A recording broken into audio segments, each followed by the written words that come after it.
It's finally happened. Sony have called it a day with their Spider-Man villain universe, with Kraven the Hunter being the last installment. So, how was it? Oh, it's bad. Now firstly, let's start with a positive for Kraven the Hunter, that being the opening scene. In this scene we have Kraven going into this prison, he has a mission to complete, there's some action, and he eventually breaks out of said prison, leading to the title card.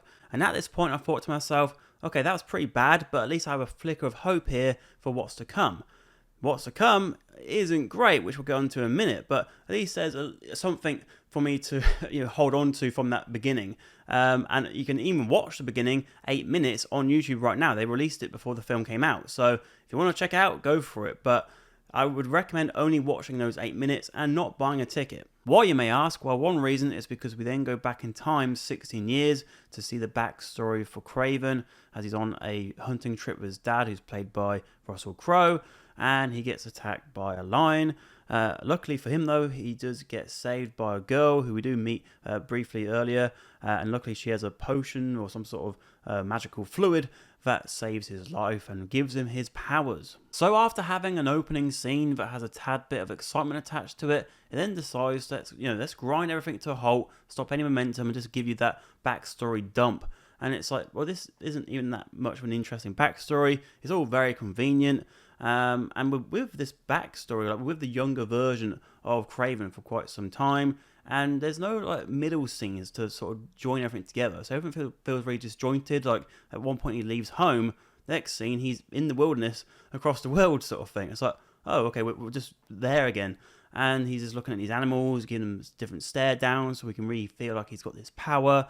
And the character just isn't very interesting. But then we jump forward in time, and Aaron Taylor Johnson, I've liked him in things before, but he just feels so bland here, and he actually gets that word attached to him quite a bit, and that's why a few people have said they're not really excited about him if he is going to be the potential next Bond, because he hasn't got that charisma necessary. He does have a bit of that bland, vanilla sort of feel to him at times, and he does here, but then I can't really judge him based on just this. Even though this is a lead role, it's a role where everyone in the film really isn't really bothered. It feels like Russell Crowe's there just to get the paycheck.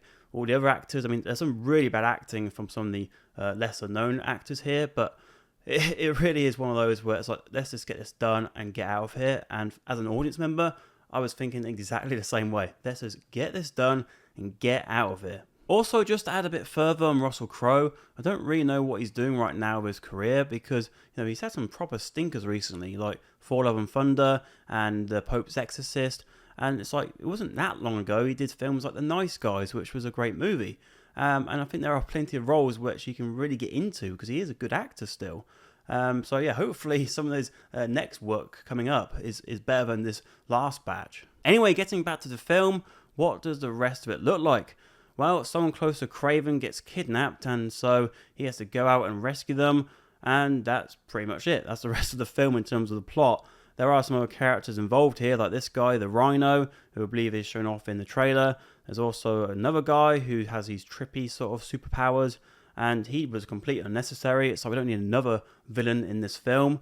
And then we've got, getting back to the Rhino here, he's never really in that form, the Rhino form. He's mainly looking like this the whole time, looking like some evil dentist with his little backpack on and speaking a lot of waffle and just boring the hell out of you most of the time. So you can probably understand why a lot of people were just sort of, phasing out watching this movie. And even at one point, this character, he did some weird noises. Like he's like, I can't really remember how it went, but he started just making random sounds in a scene. I was just sat there like, what the hell was that? Did you all, it's all one of those scenes where you're like, am I losing my mind here? Kraven the Hunter has a runtime of 127 minutes, and you feel absolutely every second of it. Thankfully, there are no end credit scenes, so you can go straight away.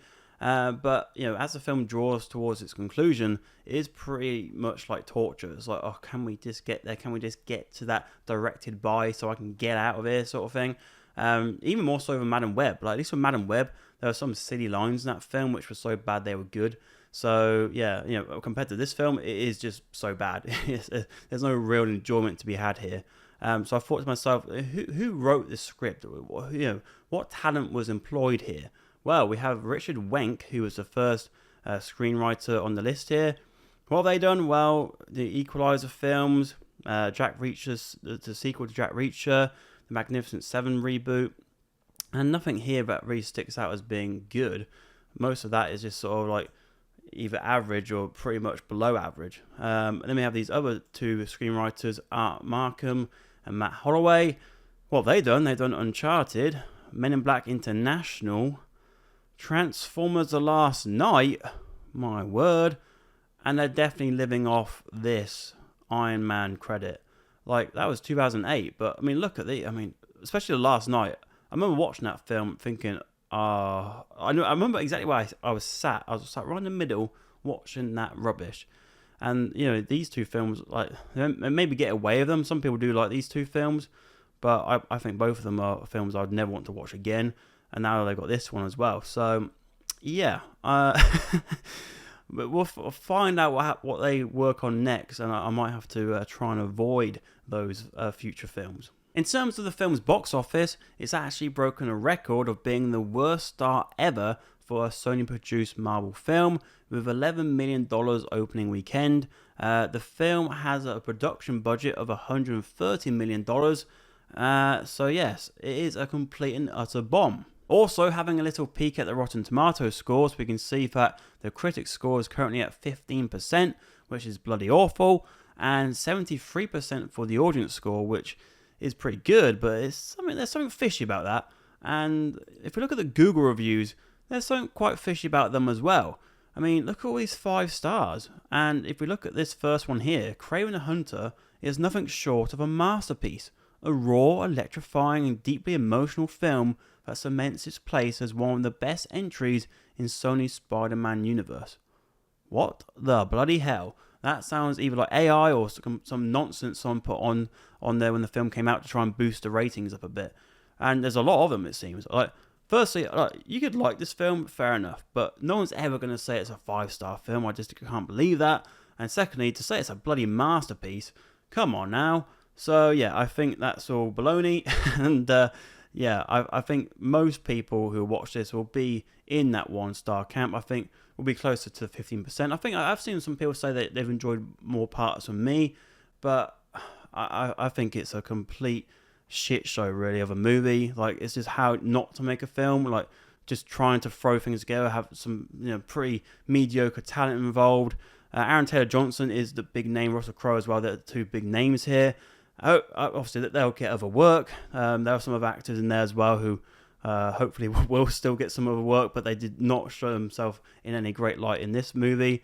But we'll find out what happens. I mean, Aaron Taylor Johnson is big for his Bond hopes.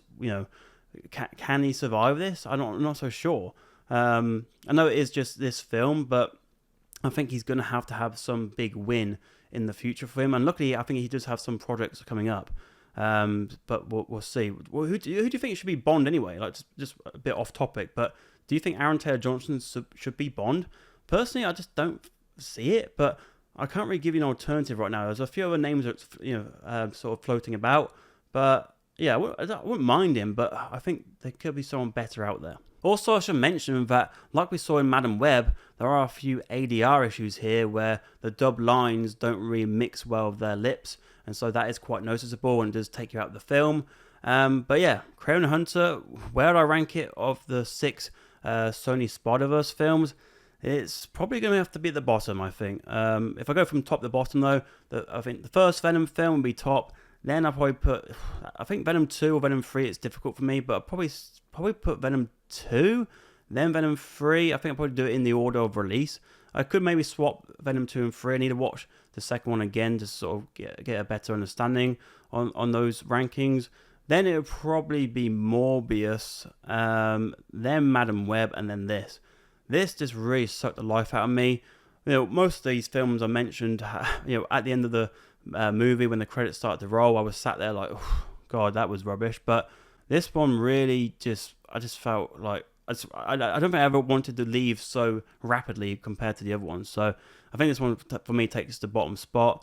But let me know your rankings. Let me know as well what you thought of Kraven the Hunter in the comments below. And if you want to watch another video, I have a couple on screen that YouTube have recommended for you.